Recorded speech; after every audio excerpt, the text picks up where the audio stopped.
UFC Fight Night Vegas 100, Magny versus Prates takes place this weekend, and I'm going to go through the entire card, starting with the early prelims, ending with the main event, giving my prediction and breakdown for every single fight on the card, starting with, on this momentous 100th Apex anniversary card, we're starting with Tresean Gore versus Antonio Tricoli.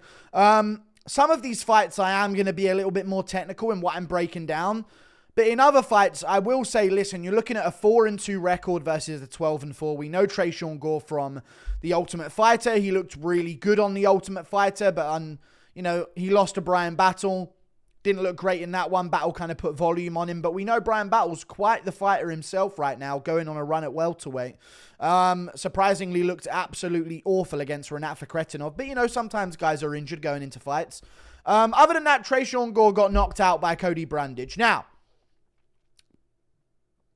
I am picking Tresean Gore to win. However, he did get knocked out by Cody Brandage. And it was a nasty KO. He got slept and then mounted and then further slept. So it was a really... It's really tough to pick Tresean Gore. However, he did look good in his last fight. Got a submission win over Josh Fremd.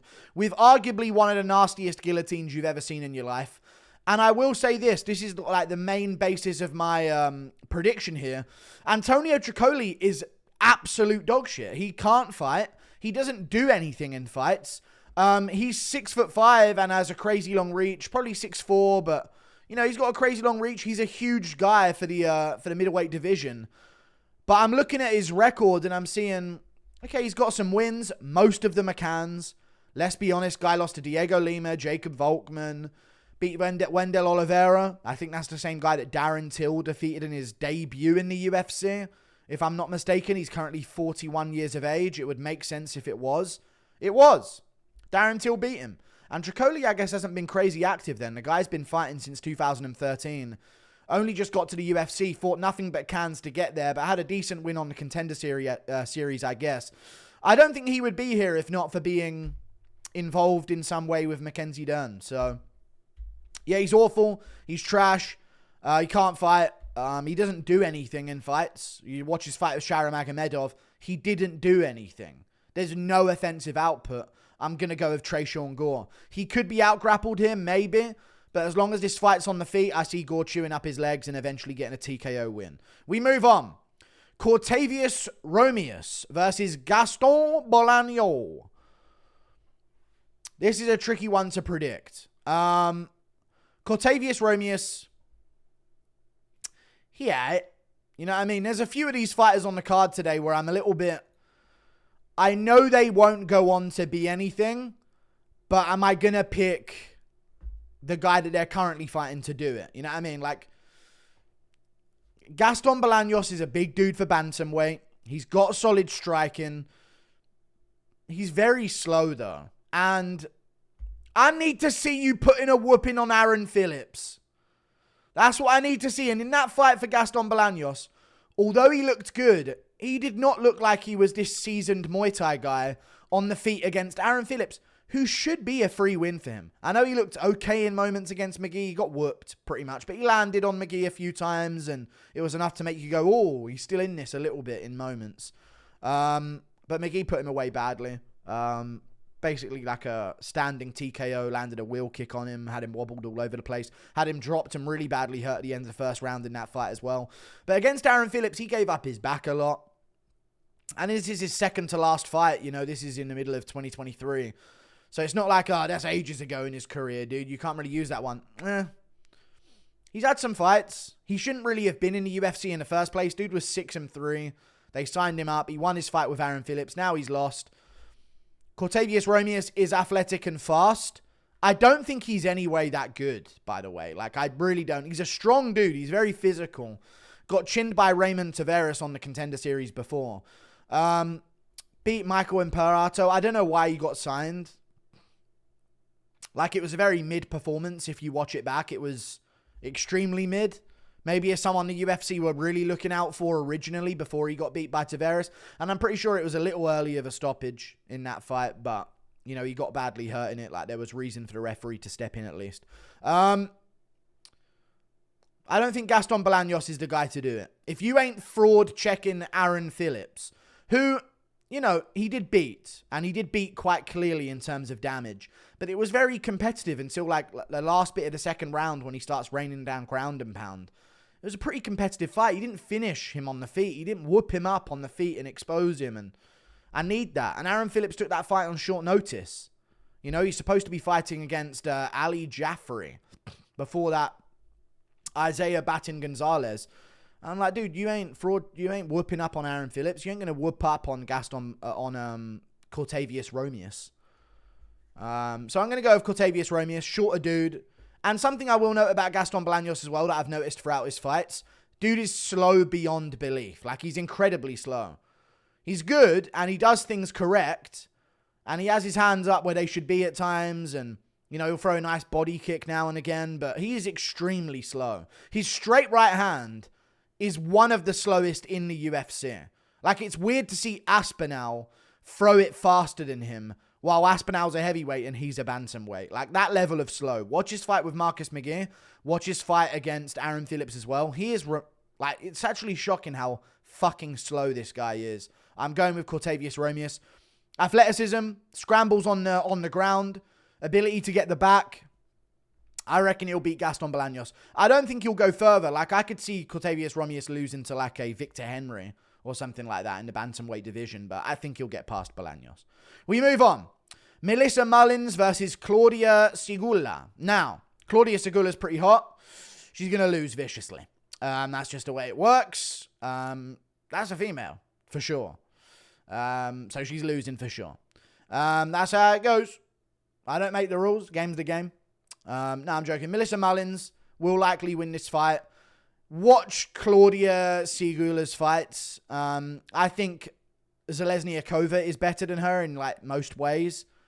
And, you know, Melissa Mullins beat Zalesniakova. Daria Zalesniakova, I think her name is. I'm going to check that name again just to make sure I'm saying the right one. Daria Zalesniakova, yeah. Jesus Christ, I'm all right at this. Yeah, she beat her. Got through some toughness on the feet early in that fight, but eventually ended up on top in the takedowns and the scrambles. And that's where I think she'll win this one as well. I think I can see her mixing it up, pushing up against the cage, getting a takedown. Takedowns in women's MMA mean quite a lot because nothing's really happening on the feet anyway, even though they're throwing strikes. Oftentimes, if someone gets a takedown at the end of the round in women's MMA, they will just give them the round. I don't see that going towards Claudia Segula. I think she's only here because she's kind of hot. For a women's MMA fighter, I think that's why she's here. She didn't win on the Contender Series.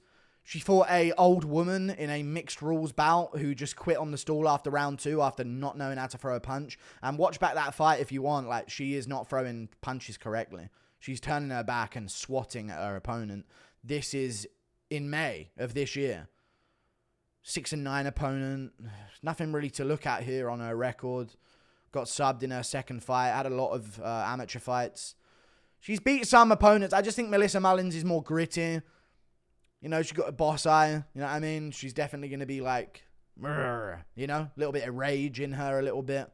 I'm going to go Melissa Mullins. I reckon she gets this one done. And I'm fairly certain her name used to be Melissa Dixon, if I'm not mistaken. I'm not sure, but I thought she had a bit of a different name when she came into the UFC. Maybe it's a different fighter. Clash between Russia's Irina Osiva and undefeated British newcomer Melissa Dixon. Maybe I'm correct. Yeah. So she's got some, like, divorce anger that we're looking at here. And she's an English woman, so naturally she's just angry about fucking nothing. So, too much rage. Too much rage for this pretty girl, Polish girl. Melissa Mullins is going to get this one done. Ground and pound TKO. Decision win 29-28 with some takedowns mixed in. 1 or 2. We move on. Cody Stamann versus Damon Blackshear. I'm going to go Damon Blackshear. Cody Stamann he's not going on a run at any point in his career. I'm not calling him fat, by the way. I'm just saying, like, he's not going to make it a run. Is this finally when he puts together the wins he needs? Like, he lost to Taylor Lapulus. Did but he just got beaten by Lapulus. He's a short little stubby-armed nugget for the division. Beat Luana Lacerda, who hasn't. welcome to the club. Eddie Wineland win. Ooh, you know what I mean? It's like there's nothing here that sticks out. Subbed immediately by Said Nurmagomedov. He makes a fight out of it, but like he has no finishing ability, really. He beat Wineland, I guess. But he has no real finishing ability. He has no snap in his shots. He can't punch at range. What's his reach? I want to find how funny that is. He's got a 64-inch reach. It's all good though, mate. But you know, I'm going with Damon Blackshear. Larger, stronger, younger. Probably not as athletic, to be fair. But he did give Mario Batista a hell of a fight. And that was a scrap. But he was kind of the one doing the Batista stuff in that fight. He was trying to get the takedowns. No, Batista actually tried that on him as well. That was a very close fight, if I remember correctly. They were going back and forth, especially in the scrambles and the grappling. He just got beaten by Montel Jackson, which is going to make him not look that good because it's like an immediate KO loss, and that's never a good look for someone. And if that's the last memory they have of you, it's never the best. I'm going to look at the odds here because I imagine that the odds will be... Yeah, he's not that much of a favorite. I think just over 2-1. Might be worth some money on him as a favorite. I'm very confident he's going to win this fight. I've got Damon Blackshear. I think he's just way better as a fighter. We move on. Charles Radtke versus Matthew Semelsberger. Say it again, Radtke! I'm waiting for Radtke to say it again. However, I don't think he's going to get to say it again. This is the problem that I'm having with Charles Radtke right now. It's looking like he may never get a chance to say it again. I really want him to say it again. Charles, say it again, Radtke is fighting against Semelsberger. I'm just thinking in terms of finishing potential. I'm going to go Semelsberger. I know he's lost a lot of fights, and he probably is a slight underdog here. He is. I'm taking that underdog. I'm taking the underdog of Matthew Semelsberger. This guy is a fumbler of fumblers. We have to mention that, okay? Jeremiah Wells. He won that fucking fight, by the way. I really think he won that fucking fight. A lot of the ground and pound from Wells was blocked in that fight. And he dropped and nearly had Wells out of there and finished in 2 different rounds. And they gave it to Jeremiah Wells. I thought he got robbed, and Wells is pretty good. Uros Medic, he has him out of there and nearly finished. Fumbles it. Classic Matthew Semelsberger play. The classic Semelsberger special. Fumbling a TKO win. Jake Matthews, he just fucking whoops Jake Matthews. This is the weird thing about... this is the weird thing about Matthew Semelsberger. He just beats up on Jake Matthews. Just like, I'll watch him fight and I'm like, dude, you can't beat Morono. Again, he fumbled a TKO in that fight, by the way. He had him finished in round 3. I don't think Radtke will ever have that. That's what I'm thinking here. Radtke ain't... I don't think he beats Alex Morono, which is maybe now. But like, Morono at one point had some shit going for him. You know what I mean? I don't think he makes it to a scrappy decision against Chaos Williams, taking all of his best shots and landing really good shots of his own as well. That was a sick fight. You know? I don't think he can beat the great Martin Sano. I'm joking, anyone can. But... you know what I mean? I just don't think Radtke has that in him. The ability to make it competitive. The ability to beat a Jake Matthews and drop him every single round of that fight. Again, fumbling 3 back-to-back knockdowns that could have been finishes. This is the problem I have with Semelsberger. Dude's great. He's got everything going, but he doesn't have the mindset for it. He's not a killer, you know? He's not a savage, I don't think. I think he beats Radtke, though. I think he beats Radtke. I'm assuming he has quite a bit of a reach advantage. I'm going to say at least 3 inches of reach advantage. Yep. 3 inches of reach advantage over Radtke. Little bigger. I don't see Radtke out grappling him too much because I wasn't impressed by his performance against Mike Mathetha, who, as we know, is the worst fighter we've ever seen in UFC history. So I am going to go with Matthew Semelsberger. And for Matthew Semelsberger, he never got cut from the UFC. I'm assuming because he always puts on fun fights, even though he is on a 3-fight losing streak. So this is his back against the wall. He's probably been working for this, and this is his big chance. I reckon he goes out there, gets it done, and we see a decision win, a TKO win. I'm going to say he gets a TKO. Finally, he doesn't fumble one, and he will beat Radtke by TKO. And Radtke may say it again as he hits the canvas. We hope. But might not pick it up, you know. We move on. Masur Abdul Malik versus Dusko Todorovic. This is another one of those things. I was saying this earlier about Cortavius Romeus. It's another one of those prospects where I'm like, someone's going to fraud check him. He's not all that. But it's not going to be Dusko Todorovic after a long layoff with an ACL tear. This is the problem that I have with this matchup. Like, it's a good fight, and it will be a test. And listen, if this goes past round 1, put some money on Dusko Todorovic. He is a good underdog here. I don't think that Masur Abdul Malik should be the favorite that he is.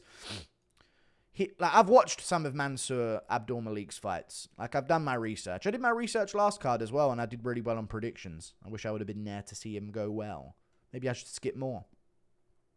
But this guy Masur, so he's got TKO ability. He's got some submissions in his game. He had some of the nastiest ground and pound against Alan Saint-Gelais, who was like a really tall, lanky opponent in front of him, who's now 1-1, hasn't fought since their fight, 35 years old. I mean, lanky dude, like, probably was like, I'm going to go undefeated to the UFC. Got beat once, and now he's like, nah, I'm good. But he got some really nasty ground and pound off on this guy. He's never beat anyone good.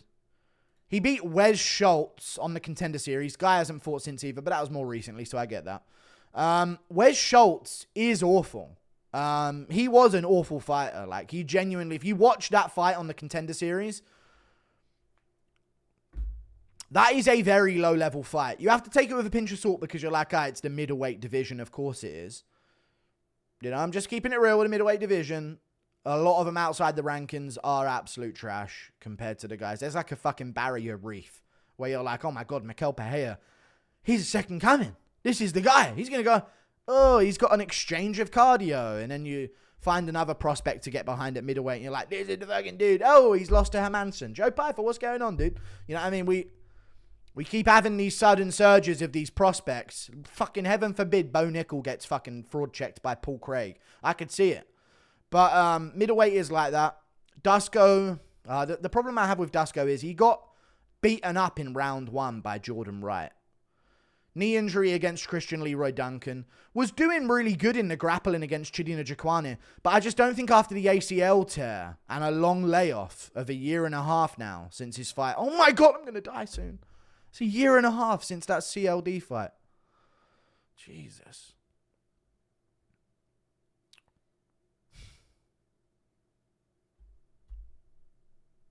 Dude, my life is weekends.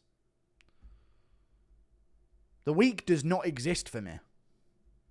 When you're a UFC fan, weekdays do not exist. I exist event to event.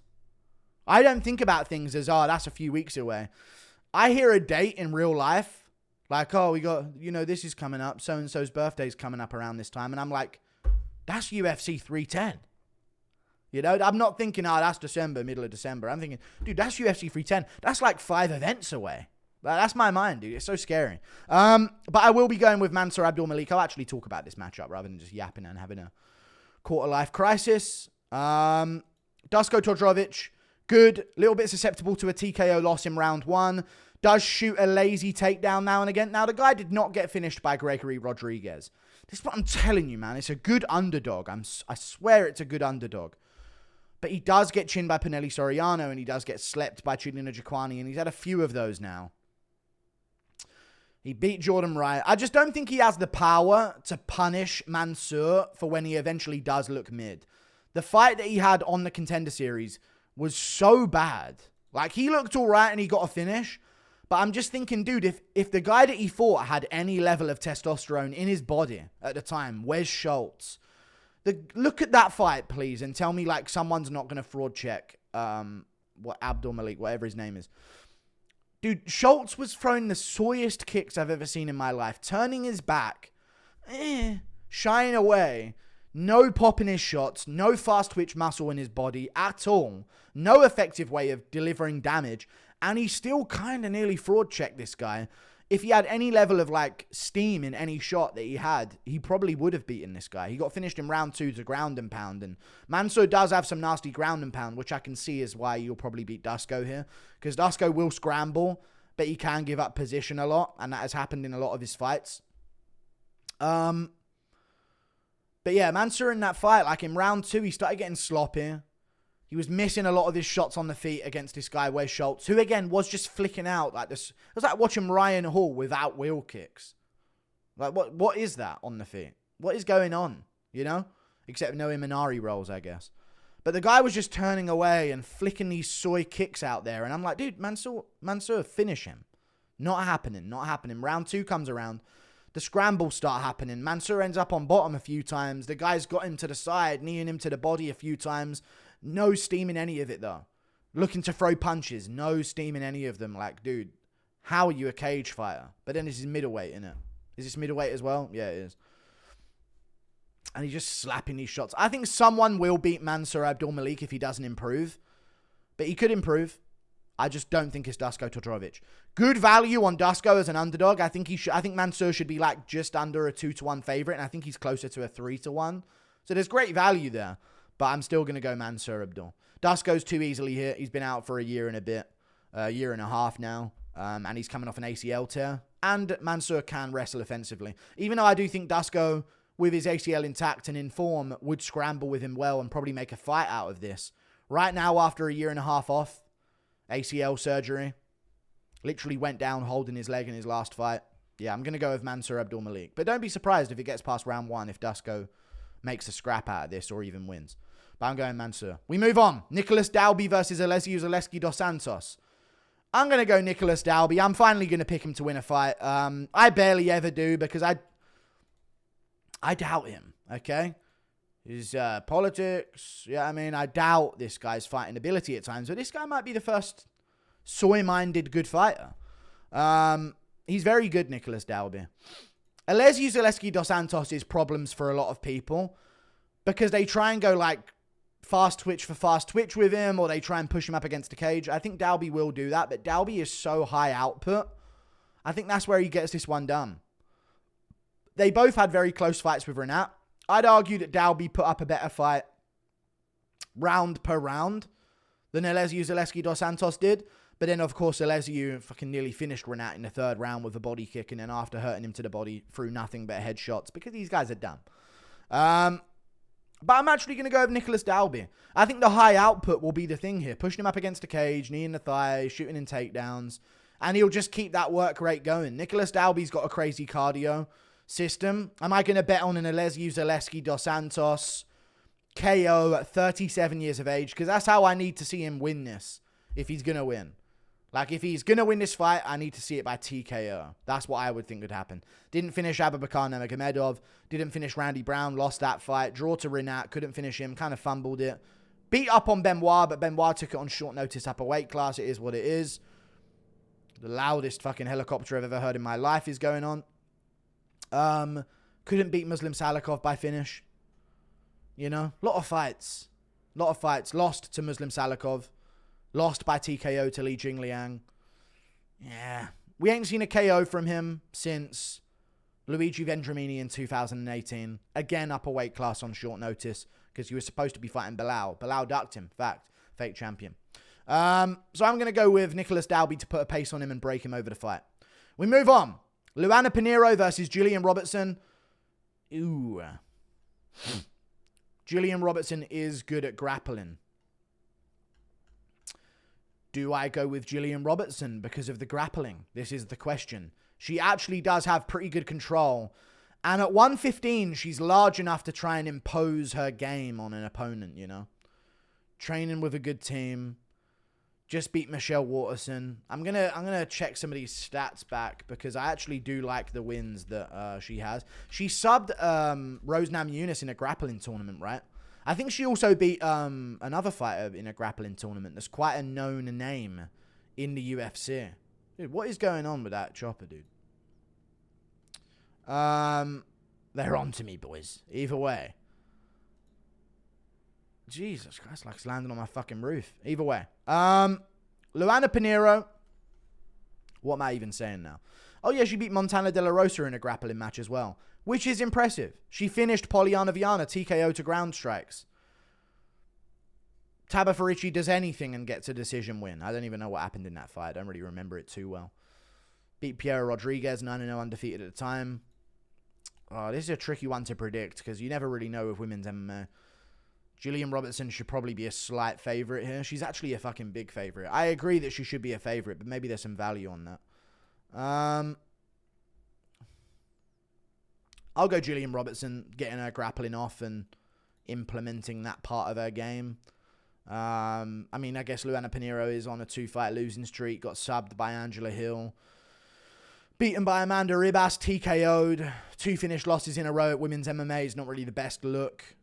Beat Michelle Waterson with a split decision. I thought she lost that fight. I remember that fight. I thought she lost it, very clear. But Gillian Robertson took down Michelle Waterson and destroyed her on the ground.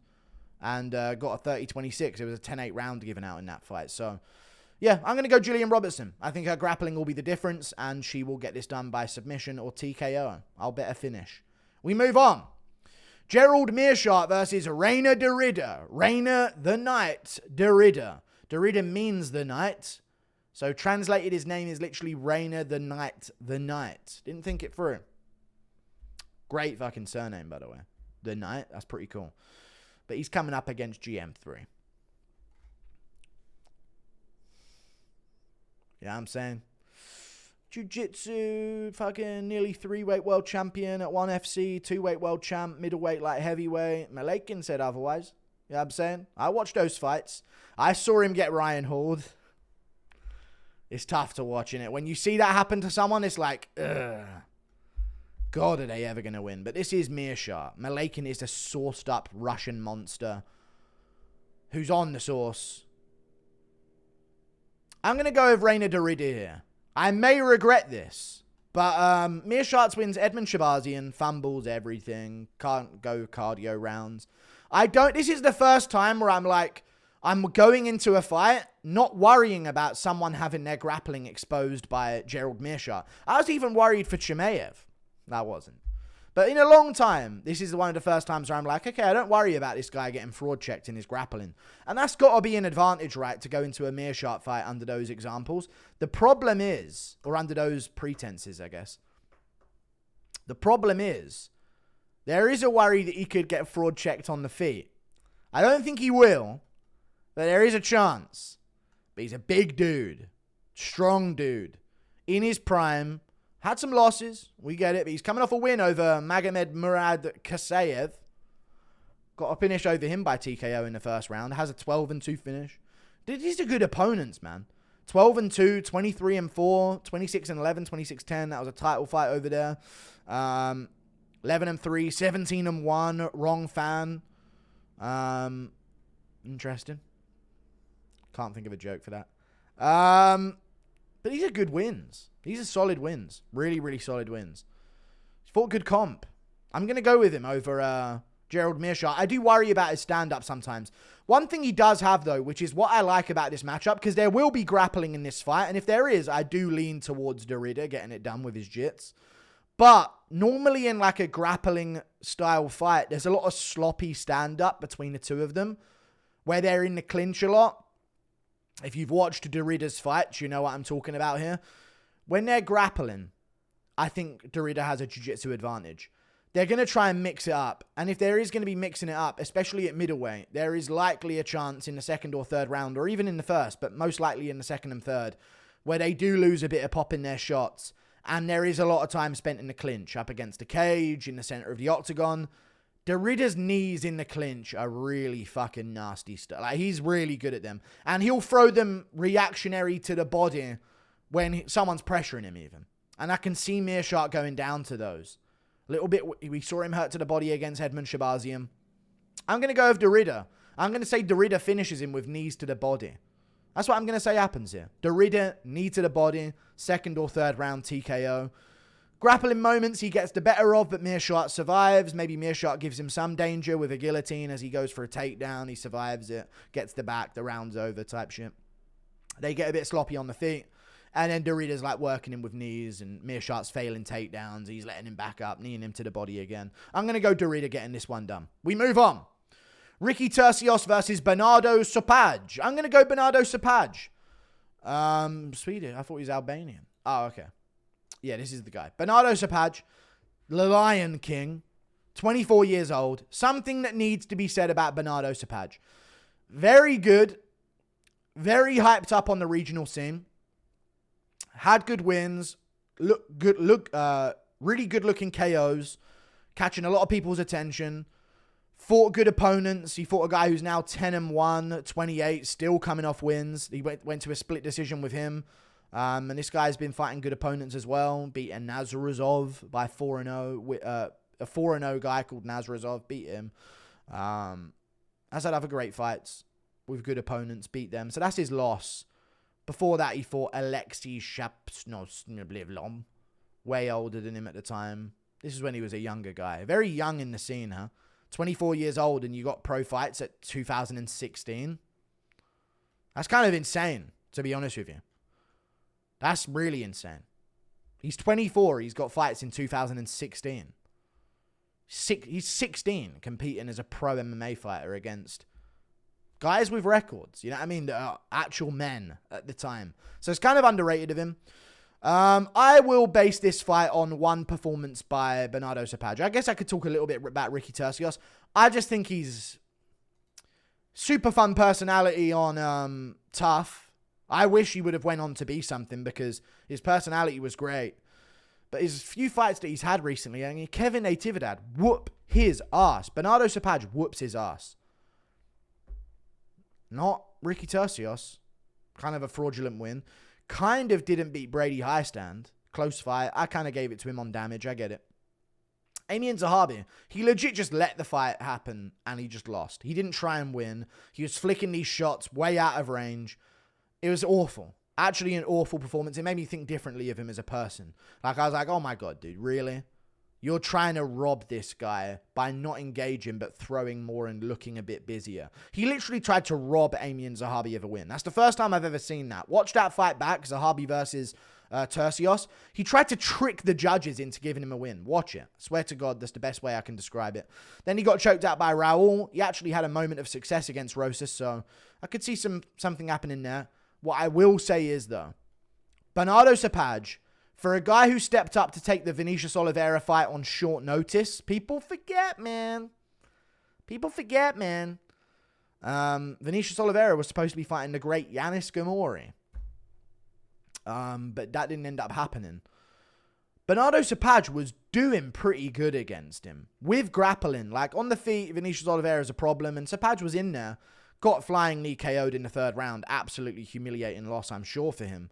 That could, like, derail his, you know, belief in himself as a younger fighter, let's be honest. But he looked good in that fight. He had a good, I thought he won the first round of that fight. And then the second round was quite competitive, but he, like, lost top position and gave up top position. And I believe that Oliveira did a little bit more damage in round 2, if I'm not mistaken.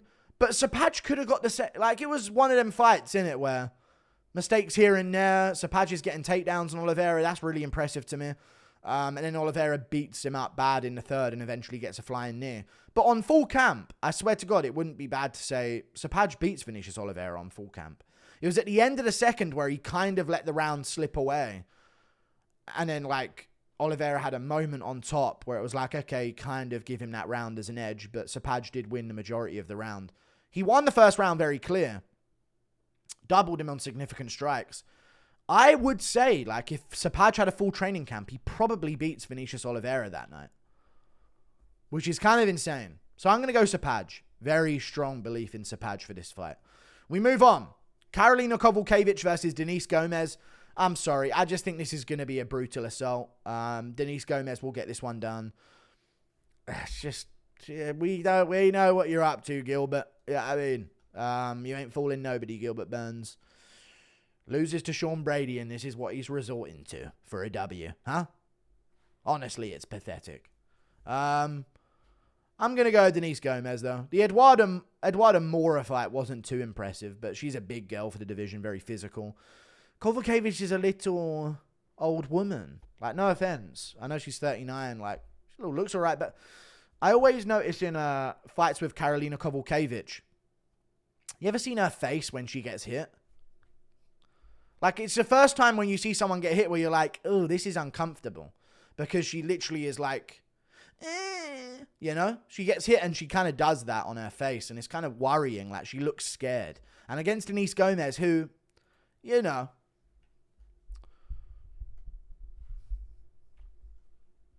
borderline. You got to go Denise Gomes here. Sucks for Karolina Kowalkiewicz. But Denise Gomes, isn't she quite young as well? She's 24. Like, she's only going to get better. And, you know, she lost to Angela Hill. Angela Hill's pretty good, it turns out. But she beat Yasmin Uregui, finished her. Everyone does, though. Finished Bruna Brazil. I thought that was a good win at the time. Lost to Loma Lookboom. I think Loma Lookboom is one of the most underrated women's fighters on the roster. I don't know what she's doing with her career, but she's only 28. Maybe she'll go on some kind of run. She's on a 3-fight win streak. Give her a fucking top-level fight. Either way, I'm going with Denise Gomes to get this one done. I've got the most ticklish nose of all time. I'm going with Denise Gomes getting this one done over Karolina Kowalkiewicz by TKO, I'll say. We move on. Cody Garbandt versus Miles Johns. This is actually a pretty cool fight. The way I see this is Figueiredo had the mix-in of good jiu-jitsu that I didn't see coming on Cody Garbrandt. You know, you look at other people that have beaten Garbrandt. Dillashaw mixed it up in the fucking lab beforehand as well, apparently. Dillashaw mixed it up. Kai Kara France. I don't think Garbrandt should have ever been at flyweight. I called Kara France by first round TKO there. Rob Font, high volume, long rangy strikes. Popped Garbrandt at the end of his jab. Those are his recent losses. Other than that, he beat Brian Kelleher, Trevin Jones. Trevin Jones' fight was a bit shit, but he was dancing now and then, so everyone was like, Garbrandt's back. Who cares if he's fucking stunk out the whole arena? It was a shit fight. I'm not picking Miles Johns to beat him, and let me tell you why. Miles Johns is a slower Garbrandt with a better chin. But I don't think it's a good enough chin to survive. Like, Cody Gibson fight got close. I don't think Garbrandt's that low level. Cody Gibson. I think Garbrandt sleeps Cody Gibson, you know? Yeah. I'm going to go with Cody Garbrandt because Miles Johns, he fights like Gaethje in a way. You know when I was saying Holloway does the pop, pop, pop, pop, and Gaethje does the boom, boom. Holloway's going to survive the boom, boom. It's not really like that here. But what I'm saying is that Miles Johns will wait, coil up, and then go, bah, bah, or bah. And that will be his way of fighting. Like, he'll sit there tucked up. Someone will go at him or feint at him, and he'll go, whomp, whomp. Or, just swing an overhand, or swing a right hand, step through, left hook. You know what I mean? Like, he's a 2-shot exchange fighter, or he swings one big shot. That's the way he fights. Against Garbrandt, that might be a real dangerous guy to try that against. And it's what Miles Johns does in all of his fights. Is someone will come in and he'll go, hum. You know? Or he'll swing 1-for-1 with someone. Or 2-for-2. And like, dude, Garbrandt is way faster than you. He's still Cody Garbrandt. I'm going to go Cody Garbrandt getting this one done. I think he gets a good KO over Miles Johns. I'm going to say he gets a highlight reel KO. And gets us all hyped for the main event, which we can talk about now. And I also think Garbandt might be able to mix it up with him in the grappling as well in moments. I don't think he'll get anything dominant from there, but I just see Garbandt chewing up Miles Johns' lead leg with some calf kicks. You know, a little weird little kick that he goes for where he slides across the floor. There's a name for it. Can't think of it right now. I think he'll do that. A couple calf kicks early. They'll both start trading a little bit, and then Garbandt will catch him by being a little bit faster. He could get chinned, though.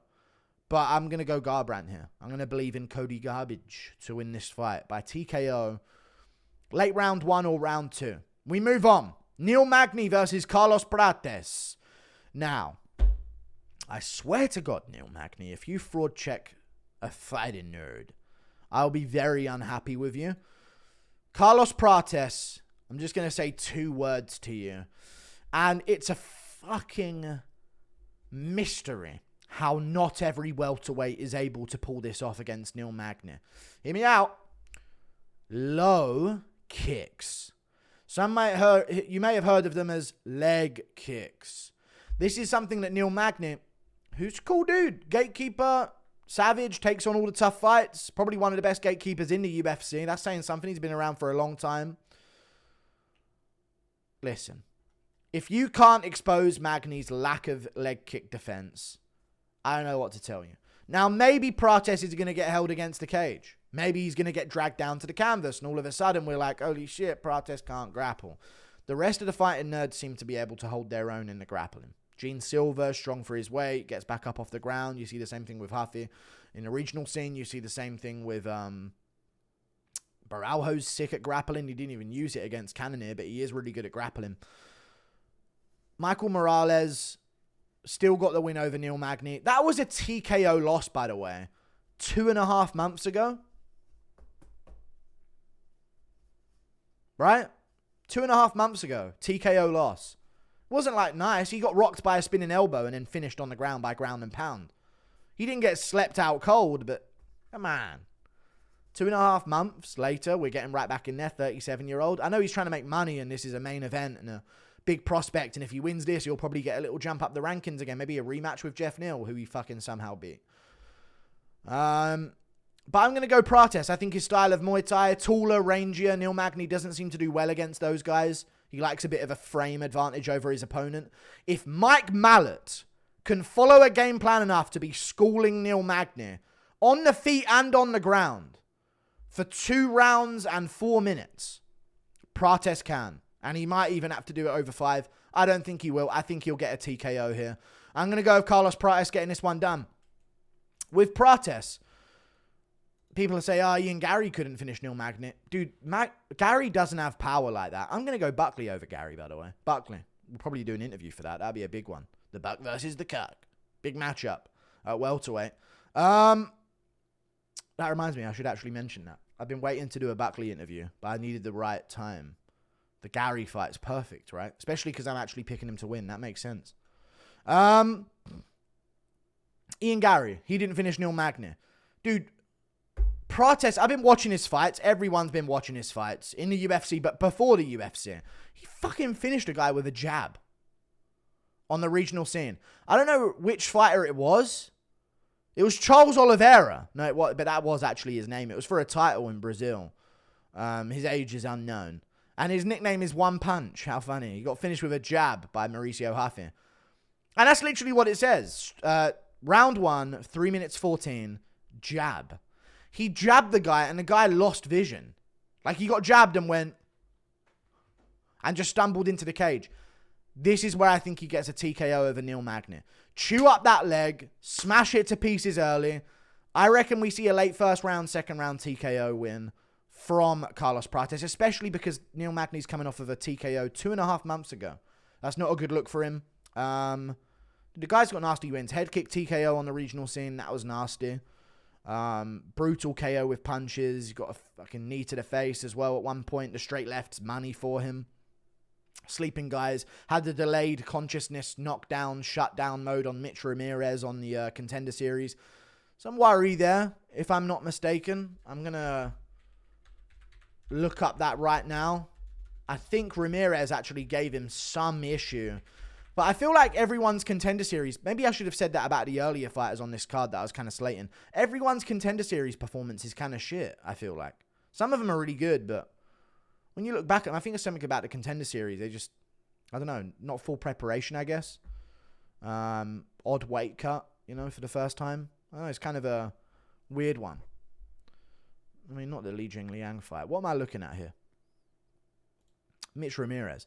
Yeah, Ramirez got a takedown on him, held him down for a bit in the first round, made it somewhat competitive. So I do worry that Neil Magny will fraud check him. But as far as I'm concerned, the guy's had, God, he rose up quick. A year to work on that massive hole in his game. So, no, it wasn't a massive hole. He got back up, you know what I mean? It was a minute of control time in a nearly 2-3 round fight. Finished a guy in the second round, brutally put him away. I'm going to say he wins this one by TKO. The low kicks, man, like Prates, establish yourself early, strong jab, off the lead, back up Neil Magny a bit. As soon as you've got him backing up, slam the low kick, slam the low kick, slam the low kick. Everything else will follow after. Guy's got a finishing ability to the body as well. Punches to the body. No, like, investments needed. He'll just rip a body shot and you'll crumble. I like that against Magny here. Older fighter. You know, probably a good big weight cut for him here. Taking this fight on less than full preparation. I'm going to go maybe body shots. I'll say he hurts Magny and then finishes him to the body in round 2 or late in round 1 after some low kicks early. Like and subscribe. Thank you for watching. Toodle Pip. I'll see you later. Goodbye.